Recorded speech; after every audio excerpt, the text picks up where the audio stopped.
फिर से स्वागत है बच्चों विज्ञान कक्षा में।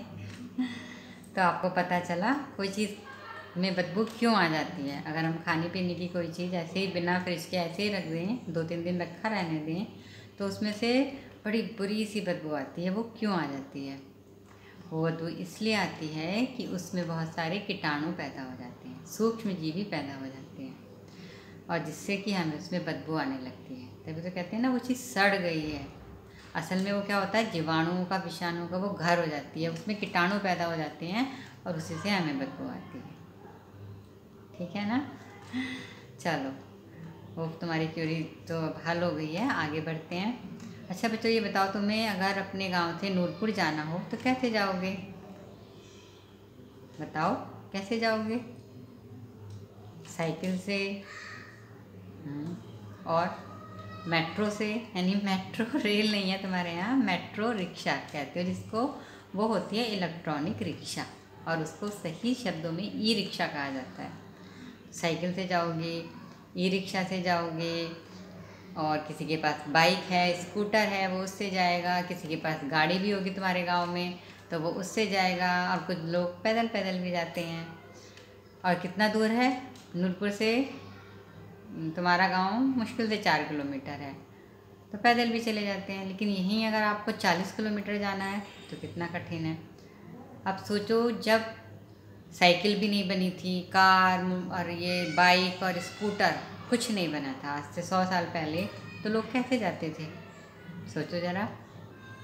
अरे घोड़े पर जाते थे, घोड़े पे जाते थे, बैलगाड़ी से जाते थे।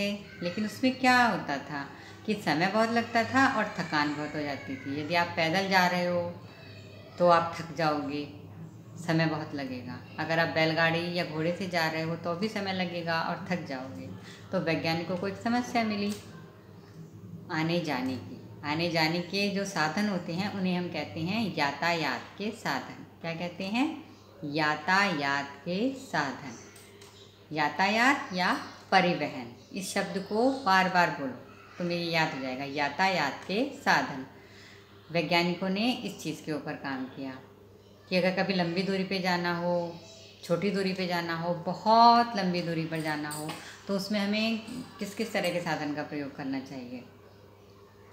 चित्र भी बने हुए हैं तुम्हारी बुक में, और अगर नहीं हो तो खुद अपनी पेंसिल से ड्रॉ करके थोड़े से चित्र बनाओ यातायात के साधन के, और उसे ग्रुप पर भेजो। कौन कौन से साधन हैं, चलो काउंट करते हैं।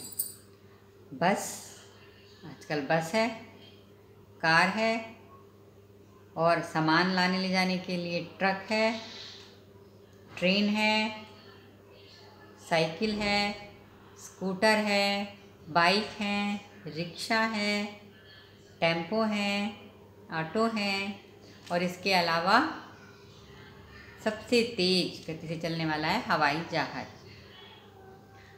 हवाई जहाज़ लंबी दूरी को कम समय में पार करने का सबसे तेज़ तरीका है। तो बच्चों, जाना कि विज्ञान ने हमें एक नहीं बल्कि कितने सारे तरीके दिए हैं, और ये सारे क्या कहलाते हैं? यातायात के साधन। अब आप लोग क्या करोगे? एक काम मैं आपको व्हाट्सएप ग्रुप पे बना के भी दूंगी, फिर भी यहाँ बता देती हूँ। एक बीच में ब्लॉक गोल ऐसे चौकोर बनाओगे आप, उसमें लिखोगे विज्ञान ने यातायात के क्षेत्र में हमें क्या दिया है, और फिर उसके चारों तरफ गोले बनाओगे। एक गोले में लिखोगे कार, एक में हवाई जहाज, एक में जीप, एक में बस। इस तरीके से मैं आपको ये फॉर्मेट बना के व्हाट्सएप ग्रुप पर भी भेजूँगी। देखो, इससे क्या होगा, उसे बनाओ, उसमें कलर भरो। जैसे रेड गोला आपने किया, फिर उसमें ब्लैक स्केच से आपने लिख दिया कार, फिर एक येलो, एक सर्कल को येलो भरा। मैं आपको उसका फॉर्मेट भेजूँगी, उसमें आप लिखेंगे और कलर करेंगे, जिससे ये चीज़ें आपके मस्तिष्क में बिल्कुल पक्की हो जाएंगी कि विज्ञान ने हमें यातायात के क्षेत्र में क्या दिया। और ये हम हर चीज़ के लिए करेंगे, कृषि के लिए भी करेंगे, चिकित्सा के लिए भी। ठीक है ना बच्चों? ये जो काम हम करते हैं चित्र बनाने का, ये एक वर्कबुक का हिस्सा होता है कि हम चीज़ों को ड्रॉ करके, कलर करके और अच्छे से अपने अंदर, अपने दिमाग में बैठा लेते हैं। बस ये इतनी ही बात मैं इस वीडियो में बताना चाहूँगी, और आप ड्रॉ करने की कोशिश करो। किसी भी एक यातायात के साधन को बनाओ, ड्रॉ करो, और उसकी फ़ोटो खींच के ग्रुप पर सेंड करो। ओके बच्चों, फिर मिलते हैं अगली क्लास में। बाय।